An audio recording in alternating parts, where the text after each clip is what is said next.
Hello, all my crafty people out there. It's time for our project this week.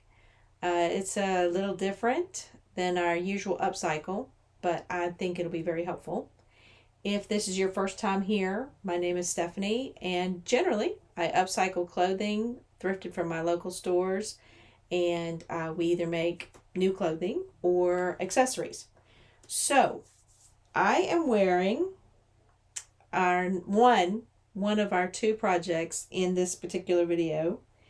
This was originally a dress, and I don't know what I did. I think I might have washed it wrong or something, but you find stuff like this in the thrift store all the time. They decide that it's a shirt, not a dress, and at this point it's much closer to being a shirt. I do have my shorts on under here though. But I think I want it as an actual shirt, but obviously I want it shorter than this because this is, I mean, I guess you could wear tights with it, but I want it shorter. So we're going to shorten this and make it kind of like, flouncy kind of gypsy like shirt, blouse. Oh, and then I also have another dress that I have maybe washed wrong. It was supposed to be washed the way I washed it, but maybe I didn't realize how short it was when I purchased it. But same situation. It's too short when I put it on, and it's got these really nice pockets in the sides, but they're high enough up where I think we can make this into a shirt as well.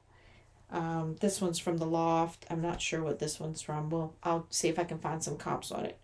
So let's go do some hemming, one on the serger, one on the sewing machine, and see how it goes.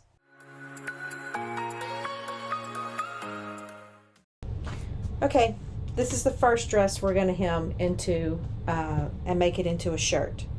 And it's kind of hard for you to see because of the way this fabric is, but you see how that pocket's put in? It's sewn down, so there's not going to be any pocket behind the fabric that moves, like in jeans where it'll come out from underneath a pair of shorts. We're not going to have to worry about that. The other good thing is this is a loft dress, and it is very well made, which means the back side and the front side line up perfectly. So that will make our life a lot easier in this particular situation, because what I want to do is I want to cut it off about two of these black lines past the pockets. That'll give us enough room to hem it and keep our pockets and no fuss there. Now I could just take the rotary cutter and cut it off with the ruler, but what I'm worried about is any kind of movement.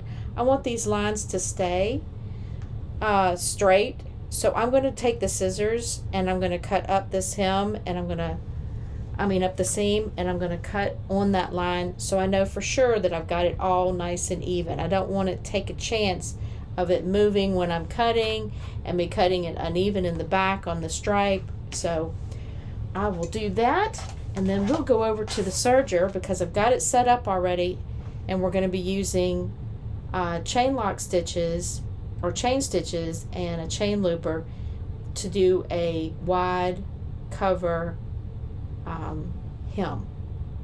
So cover stitch hem.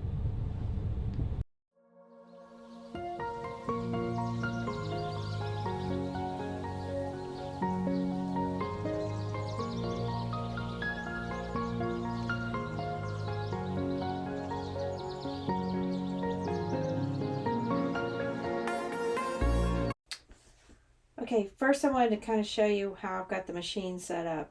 I've got my chain looper, my chain 1, and my chain 3.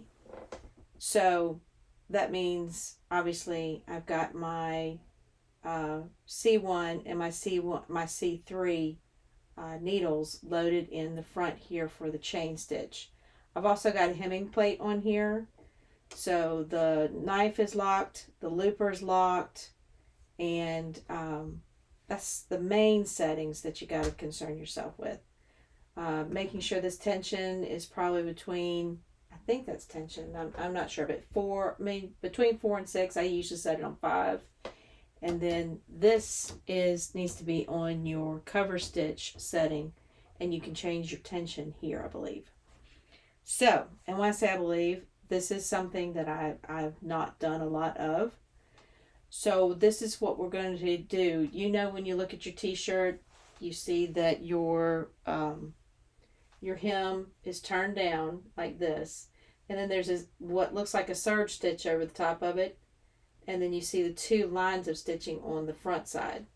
That's generally how you see most knits done. This one is a single, but anyway, that's what we're going to do to the bottom to make it nice and clean. Cut it all even already, and like I said, that's just because this is so well made that it lined up on the sides perfectly. So we're going to do this, and then really we'll be done with that shirt. I wish I could do more in depth on the cover stitch, but this is a baby lock, and I can probably cite some more videos that have a better setup for you. So let's get to stitching. Okay, I'm going to be sewing in the round, obviously, because I haven't got open seams on the sides. What I like to do is turn it under to what I think the hem should be for me. And then I sit it up here, and I even put it under the needles just to make sure, with it wrong side up here, just to make sure that edge goes under that last needle. I don't want that to miss that edge of the fabric right there. So once I've gauged that, then I turn it right sides out, and this is going to be great because it's it's a stripe. I'm starting on a side seam. You can start in the back. You can start anywhere you want. If I'm understanding correctly, a chain stitch, which is what a cover stitch is made up of, likes to be in the fabric. That's what they say.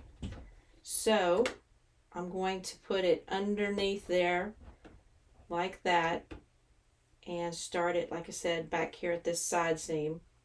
I'm going to put it down, and generally what I'll do is I will put the needles in the fabric just like you sometimes would, I guess, with your sewing. You just want to make sure that you're catching the edge of that, like I said, the edge of your fabric, to make sure you catch the hem and you're not losing any part of it. So let me make sure, and you can do it by feeling. You feel the edge there. So let me pull that out just 1 second. It's already got a stitch in it. Yeah, okay. Just want to make sure. You only want to do this once. So putting it down, using this guide on my hemming plate.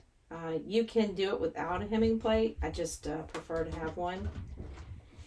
And we're going to slowly go around. When we get to the end, I will show you how I take it off.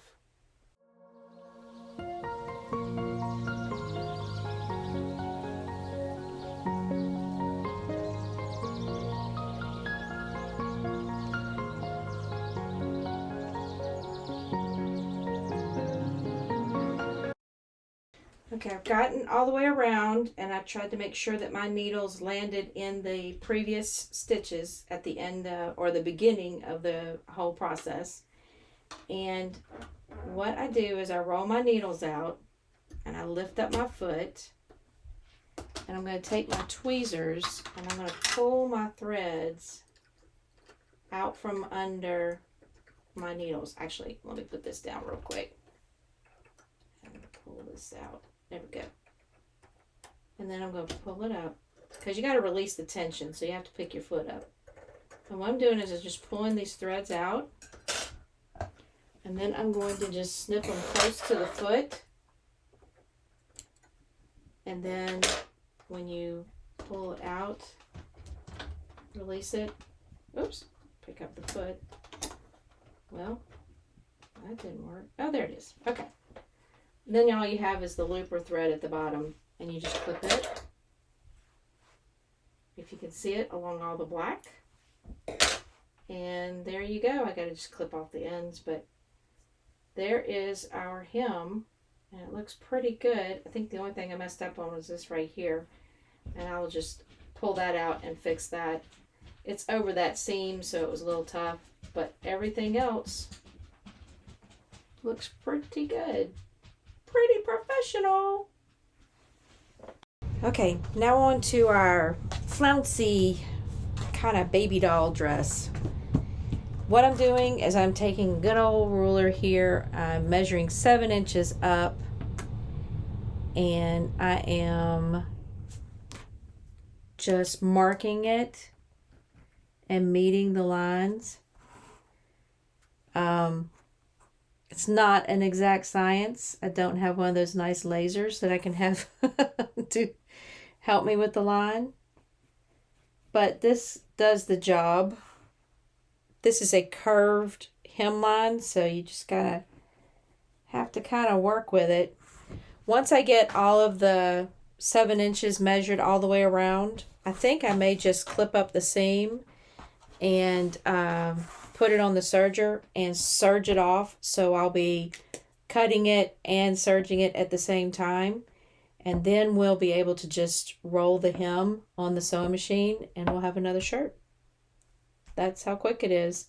This can be done with all kinds of things that you find at the thrift store, or for your own clothes when things get short, or apparently you make a mistake washing it somehow.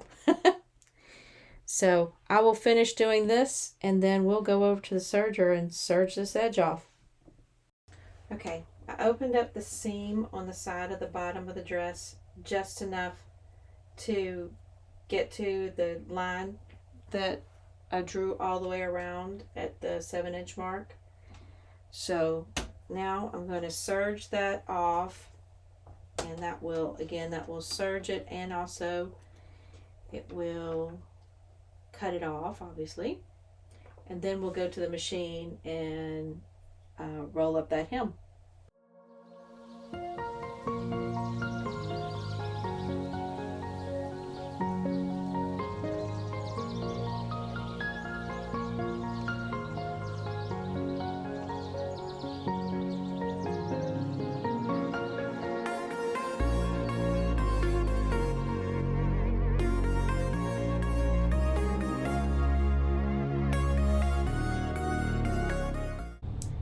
Okay, everybody, this is the first shirt, and all we did was cut it off at the bottom right under the pocket and do a hem with the cover stitch, and I think it turned out pretty cute. It's a good length without being too long, and I think I could wear it with some dress pants if I wanted to, and I'm kind of enjoying the pockets. They look weird, but I like them. So this is the first shirt. I'm going to show you the second shirt, okay? Hold, please. Okay, everybody, this is the second shirt. Both of these were dresses. Both were too short, and I just thought they'd be better off as shirts. So I hope everybody had a good time. These were 2 different types of hemming. Now, I did serge the end of this. This is not great fabric to serge, but I also double rolled it, so the hem is nice and clean and double rolled. That one is cover lock stitched. So if you like this kind of content, like, subscribe, let me know what you think. If you've got some project ideas you'd like to see me do, put those in the comments, and I will catch y'all on the flip side of our next project.